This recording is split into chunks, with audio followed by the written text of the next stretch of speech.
protesters asking city leaders to defund police departments. The so-called defund the police movement. The defund the police. More and more of the slogan, defund the police. Police officers, they do too much. Hands up! Don't shoot! Hands up! Don't shoot! Hands up! These are the stories we see and hear on a regular basis. Headlines and phrases that have swayed public opinion away from local police officers and the job they do every day. Is this opinion fair? I'm Brenda Coopson, and I'm spearheading a new ABC 57 investigative series examining the relationship between local police departments and everyday people in Michiana.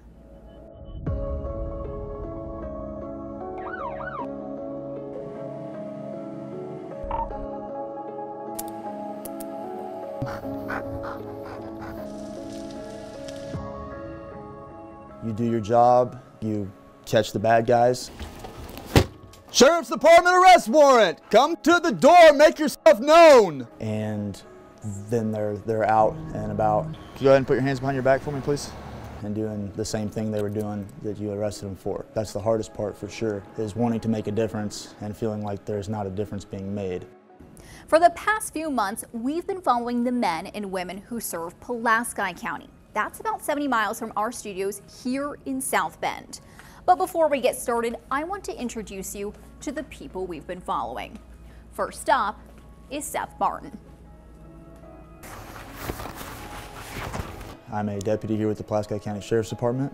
I am a canine handler, I am a firearms instructor, and a general law enforcement training board instructor. He's been a deputy for almost 6 years. His partner Loki is always by his side. Fui fus.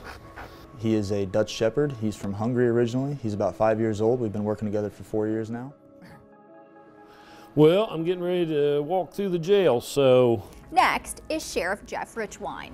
The hardest part for me, is, especially in this, you see it some in the DNR, but you don't see it like you do in this job, is what happens to kids. He's been the Pulaski County Sheriff for 7 years, starting his career after graduating from the Conservation Officer Academy back in '81.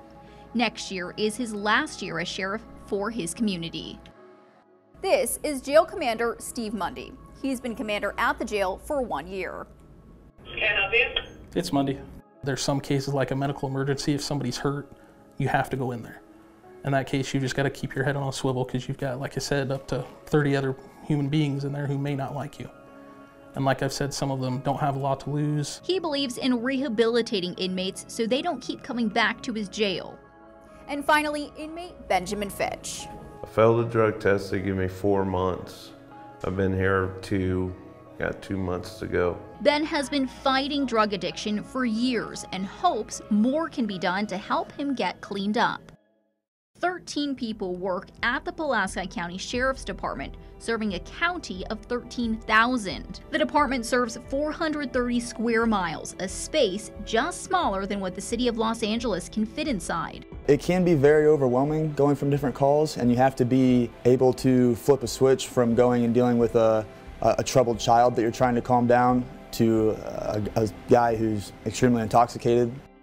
You have the sheriff, chief deputy, sergeant, 2 detective sergeants, and 8 deputies. That means just 2 deputies patrolling the streets at a time, covering 215 square miles and over 6,000 residents each. Bigger departments have more assets and more resources. I think that wearing a lot of different hats really does make you a better cop, and I think that's the benefit of being at a small agency, is that you have to be good at everything. Tonight, ABC 57 takes you beyond the badge in Pulaski County. So we had a vehicle that was coming at us at 61 miles an hour, just in violation of exceeding the posted speed limit. So I'm now turned around, catching back up to the vehicle, and I'm going to go conduct a traffic stop on that car. County 11, signal 27. Everybody that I deal with and see on a daily basis are the same people that I have to see when I go out to the grocery store with my family or go to the park with my family. What's it like to be in your position now, even more so when people have, such a negative perception? It's definitely harder. There's still a huge majority of the community that supports us, but a lot of the people that we deal with, you're automatically the bad guy now. Every officer, when you get back out on the street side of that, away from department personnel and you're out working, I mean, everybody's stressed, everybody's frustrated. Everybody has days where there's like, what's the point? And I'm seeing that a lot more from different officers, but that's not really anything to do with the department itself. That's just the narrative, the whole idea. That's just where everything is at. Every time you get online or get on anything, any social media, Facebook, Instagram, anything, every other video is something negative about the job that you do, when all you do is feel like you're trying to help and you're trying to make it a better place for everybody to live. And everything just gets blown out of proportion. So you feel like you're, again, building a house that's never going to get finished, or that somebody yanks the foundation out from underneath it. Makes you start over again. It gets frustrating. There's a bomb in my stomach. I have to follow this good path. But that's the hard spot with this job, is that, you know, there's mental health issues, but if they're refusing to get help, you can't make them get help. You've increased lately in violence. You're getting more upset about things, that you're talking like that you speak directly to God and angels and all that stuff. Absolutely. My only question for you, I mean, how do you feel mentally? I feel great. More often than not, they're telling you that here recently we've had an increase in this and this and this, and things are becoming more violent. I want my property searched. Okay. Fucking dope heads making dope on my property. I'm going to kill them if you guys don't do nothing. Calm down for me. So it's also, I imagine, you know, taking up your resources, your time as well. Yes, and I'm completely aware though that is the job.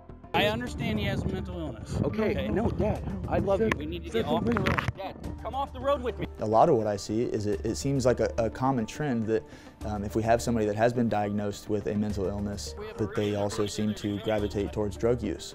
What are you on? You need to take your handcuffs off because I'm president. What would you say is the biggest problem that you guys face? I think it's drugs. I don't even think it's close. You know, just this weekend we had 3 overdoses in this county of about 13,000 people. My dog is certified in marijuana, coke, meth, heroin, and ecstasy. Do you have any of that in the vehicle today? It's absolutely the biggest problem. You're taking a look at drug cases over the past 5 years. 2017 was the highest year at 547 until we got to this year. Up until August, there's been 557 charges for illegal substances, and we're not even through the end of the year yet. The dog alert anyways, PC to search the truck. Center console is real loose. It seemed odd. It is an older truck, but they're not generally out like that. So when I pulled out this center console area, this is a homemade pipe. It smells like spice to me. In my experience, it doesn't matter how minor the infraction is. We have to find that infraction. You have to find probable cause to stop a car. And no matter how minor it is, I found rolling meth labs out of the vehicles, warrant subjects, other narcotics. As marijuana became legal in most of the country, a lot of drug cartels stopped pushing over marijuana and started pushing over meth.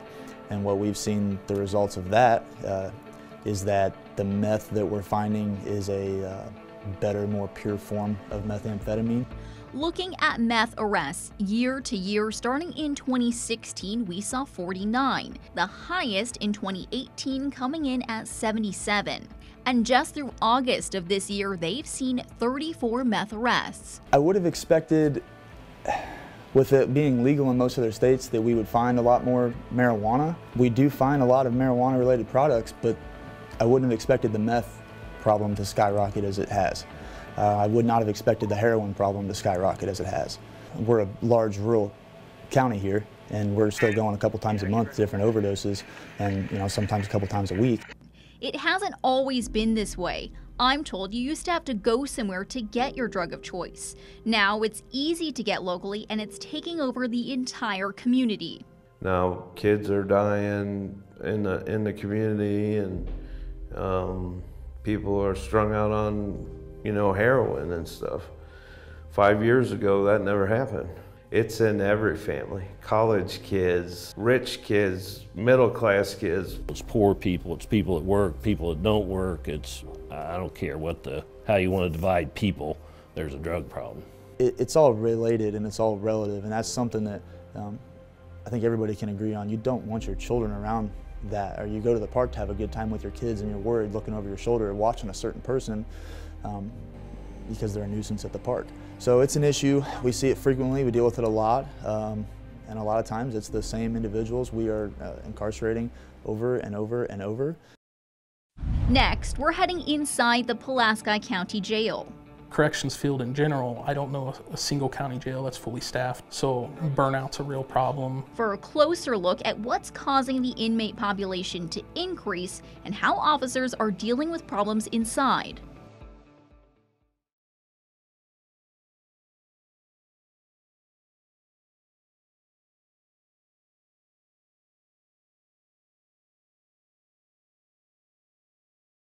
Welcome back. You're watching Beyond the Badge on ABC 57 News. When a suspect gets arrested, they find themselves here, the Pulaski County Jail. A lot of the inmates are held on drug charges, and the jail staff can barely keep up with the rising problem. They get outside rec at least 1 hour a day. Our normal full staff is 3 officers, which is extremely low. What's up? Jail Commander Steven Mundy has worked in Pulaski County for 9 years. For being one of Michiana's smallest counties, he's seen his inmate population grow steadily over the past 6 years. As you can see, the lowest count was in 2016 at 79, the highest at 131 in 2019. The population took a dip in 2020 because of the pandemic at 114, and so far this year sitting at 109. So realistically, if there's an emergency in the jail, there's only 2 people to respond, which most of the time we do have medical emergencies. In 2020, they had over 30 offenders placed on medical watch, with about half believed to be from substance withdrawal. That requires them to be checked on every 30 minutes to an hour. We've got 85, 90 other people begging for attention, wanting something else. So being in the jail, you kind of get stuck, being short-staffed and being a responder to everything. People don't think of as a jailer as a first responder, but I mean, I've gone back to people who've slit their wrists or fallen off of a top tier, or I've gone back to somebody choking somebody out to the point where they were unconscious and they weren't letting go. Do you ever fear for your own safety? At times I have, but you don't really think about it. You think about it after. You, for the most part, run in, take care of business, and then every now and then you have an issue to where it does get a little fishy, to where you look around and you kind of get some situational awareness to be careful. You're looking at 2 staff to 50 inmates, so 1 to 50. What Steve is trying to say is, with the total jail population typically sitting around 100 or so, 1 staff member is responsible for 50 inmates each. That means resources are stretched even more, with offenders on suicide watch struggling with mental health. This year alone, I can think of 3 that didn't belong in a jail, including one we've got right now who did. I mean, they have committed crimes and felonies in some cases, but they had no business putting themselves in that position. Getting them into the state hospital is our biggest hurdle. Off the window! The hard parts, you've got to kind of compartmentalize what some of these people are in here for, and you've got to remember not all of them are guilty. They've got families, they're married. I got a wife and a kid. He likes to fish right now. He's already caught a fish, so a little one. Benjamin Fitch has had run-ins with the law since he was about 22. He's finishing up the rest of his sentence here at the county jail, and every other weekend he looks forward to seeing his son. We have fun, we do stuff together, play a lot outside and everything. Ben has also spent time in prison, a larger facility housing inmates for longer periods of time than a county jail. More inmates mean more problems. When I first got there, I was just quiet and, trying to fit in with everybody. That's the problem.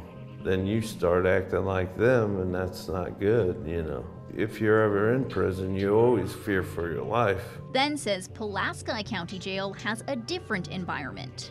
Everybody's laid back, so it's really quiet. It's quiet back there. Despite Ben's time in and out of jail, he tells me he respects the police and the job they do. Yeah, I like the police. If we didn't have law, this world would be crazy. I mean, people would run around doing what they want to do, and that wouldn't be good. I'm not the best guy out there, but, we do need some standards. We need law. It says a probation violation for dealing marijuana is what it is. As Sheriff Richwine's time serving his county starts to wind down, Thanks, bye. he tells me he couldn't be prouder of the men and women wearing the badge. I guess what I'd want people to know is that they're human beings just like anybody else, and they're put into extraordinary positions sometimes, and almost always they rise to the top and do the right thing and do a good job. You see these travesties or mistakes, or it was a bad policeman, or whatever the reason that it is. You know, those are so rare, and that's all we hear about.